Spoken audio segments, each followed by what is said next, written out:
महाराज मनु और शत्रुपा जी की कथा सिखाती है कि दोनों साथ मिलकर भक्ति करो और परम पिता परमात्मा को प्राप्त करो और संसार को छोड़ो, भगवान से भी अपने जीवन साथी की प्रशंसा कर दो, फिर देखो कितना आनंद आता है।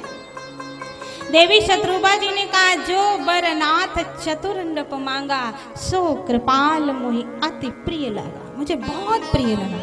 भगवान ने कहा, आपको प्रिय क्यों लगा? देवी शत्रुपा जी ने कहा, देखो ना प्रभु, मेरे पति मेरी कितनी चिंता करते हैं। भगवान ने कहा, मतलब? देवी शत्रुपा जी ने कहा, मेरे पति ने आपसे क्या मांगा है? का पुत्र होने के लिए मांगा है। तो कहा, प्रभु ये बताओ, जब आप पुत्र बनकर के आओगे तो पहले किसके पास आओगे? भगवान चुप। पुत्र का असली सुख सबसे पहले किसको मिलता है? माँ को मिलता है। पिता को तो बाद में गोद में खिलाने के लिए मिलता है। महारानी शत्रुपा जी ने कहा, हे मेरे नाथ, जब आप पुत्र बनकर के आओगे, लाल बनकर के आओगे, तो पहले मेरी गोद में आओगे, पहले मैं आपको गोद में खिलाऊंगी, आपको अपना स्तनपान कराऊंगी, आपको उंगलियां पकड़ करके चलना सिखाऊंगी, आपको स्नान कराऊंगी, आपको सजाऊंगी, आपको दुलारूंगी। यदि आप मुझे ज़्यादा तंग करोगे तो आपके गालों में 2 थप्पड़ भी मैं ही लगाऊंगी। इसलिए हे मेरे प्रभु, आप पुत्र के रूप में आएंगे तो उसका जो असली आनंद है वो मुझे प्राप्त होने वाला है। इसलिए सो कृपाल मोहि अति प्रिय लागा। आज स्वयं परमात्मा जब पुत्र के रूप में प्राप्त होने का वरदान मिल गया तो पति पत्नी दोनों आह्लादित हो गए। उसके बाद देवी शत्रुपा जी ने एक साथ 6 वरदान मांगे हैं, एक साथ 6 वरदान। देवी शत्रुपा जी क्या कहती हैं? हे मेरे प्रभु, आप वही चीज दीजिए जो आप अपने निजी भक्तों को प्रदान करते हैं। का सोई सुख सोई गति सोई भगति, असोई निज चरण स्नेह, असोई विवेक सोई रहनि प्रभु, हम ही कृपा कर दे। प्रभु, सोई सुख सोई गति सोई भगति सोई निज चरण स्नेह, सोई विवेक सोई रहनि प्रभु, हम ही कृपा कर दे।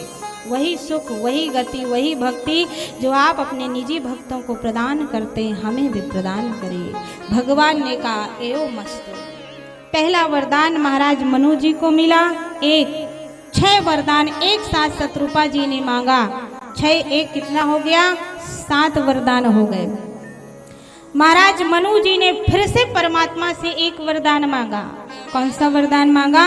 महाराज मनु जी परमात्मा से कहते हैं, हे प्रभु, जब आप हमारे पुत्र बनकर के आए तो संसार के लोग कुछ भी समझें, मुझे इससे मतलब नहीं है, लेकिन मैं पुत्र विषयी बनूं, मैं आपका प्रेमी बनूं। जब तक आप मेरे पास रहें, मेरे प्राण रहें, और आपके जाते ही मेरे प्राण निकल जाएं। महाराज दशरथ जी का जो प्राणांत हुआ था राम जी के वनवास जाने के समय में, ये पिछले जन्म में ही महाराज मनु जी मांग चुके थे।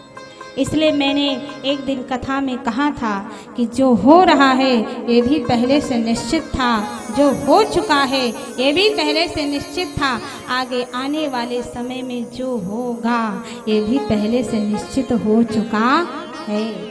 भगवान राम के वन गमन के समय महाराज दशरथ जी के प्राण चले जाएंगे, ये बात मनु अवतार में महाराज दशरथ जी पहले ही मांग चुके थे। मैं पुत्र विषयी बनूं, मणि बिनु फणि जिमि जल बिनु मीना, मम जीवन तिमि तुमहि अधीना। ये 8वां वरदान हो गया।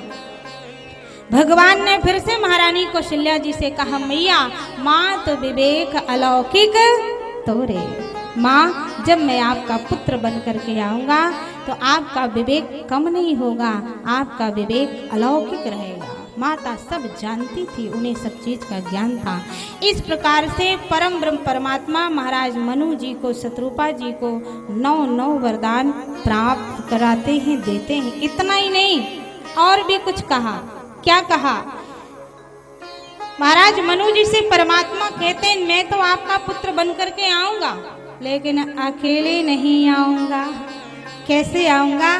भगवान कहते अनशन सहित देह धरि ताता, अनशन सहित देह धरि ताता, अनशन सहित देह धरि ताता, अनशन सहित देह धरि ताता, अनशन सहित देह धरि ताता, अनशन सहित देह धरि ताता, करी हो चरित भगत सुख दाता, करी हो चरित भगत कर दाता, करी हो चरित भगत सुख दाता, करी हो चरित भगत सुख दाता।